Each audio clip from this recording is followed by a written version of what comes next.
Christophe Langlois. Eh bien, commençons ce rendez-vous avec Christophe, un terme technique. Niveau d'alerte orange, indice Atmo 8. Oui, ce qui veut dire que la qualité de l'air est mauvaise selon les données transmises par Guader. Il y a quelques années, ce genre d'informations n'était guère diffusé, relayé, mais force est de constater, et chacun peut le voir aisément, que depuis quelque temps, l'air semble perdre de sa qualité, notamment en présence de la fameuse brume de sable venue du Sahara.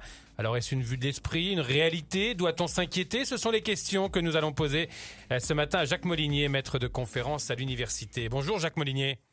Bonjour. Alors d'abord, le constat est-il le bon? Oui ou non, les alertes sont plus nombreuses qu'auparavant? Alors oui, les alertes sont plus nombreuses parce qu'il y a un effet mécanique, puisqu'on a changé les niveaux d'alerte en 2010, puisque l'État a décidé, vu la dangerosité des poussières, de baisser les niveaux d'alerte. Ça veut dire qu'avant, quand on était à l'indice 8, en 2010, maintenant, on est à l'indice 10. Donc, est-ce seulement dû à la présence de Guader ou bien cette fameuse brume de sable du Sahara va nous toucher encore longtemps? De toute manière, c'est un phénomène naturel. Dès qu'on a les conditions, ça veut dire dès qu'il y a des conditions de soulèvement de poussière en Afrique, et à cette période, c'est le cas, et on a des conditions de transport sur l'océan pour nous amener ces poussières, on les reçoit en grande quantité, c'est vrai, mais on risque encore, on les a reçus avant et on risque encore de les recevoir.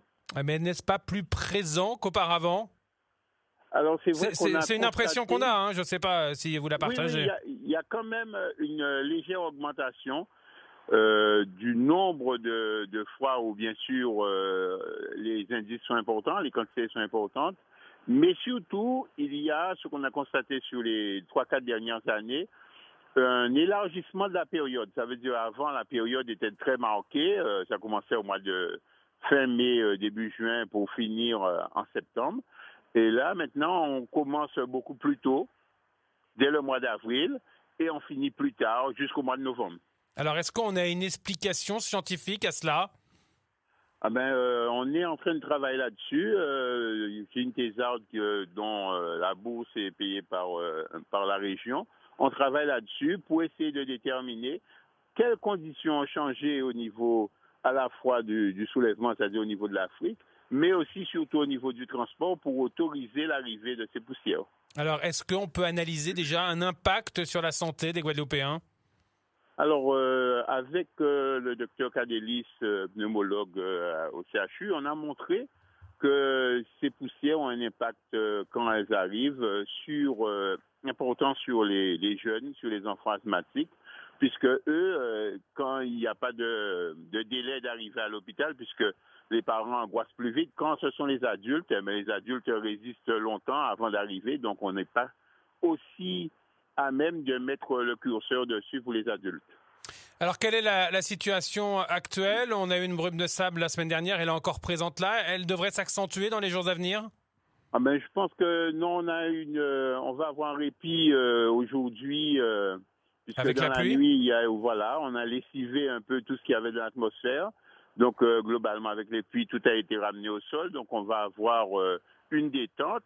Mais dès que ça va à nouveau devenir plus sec, on sait bien que la période majeure, les plus gros passages, ça va commencer vers la fin du mois de mai. Il faut s'attendre à ce que, comme elle quitte l'Afrique et comme les conditions de transport les amènent chez nous, on va encore avoir quelques passages et surtout des passages importants puisque les soulèvements d'Afrique sont de plus en plus importants. Et non pas que des impacts négatifs, il faut le rappeler tout de même, elles influent sur le non-développement des cyclones, c'est plutôt une bonne nouvelle?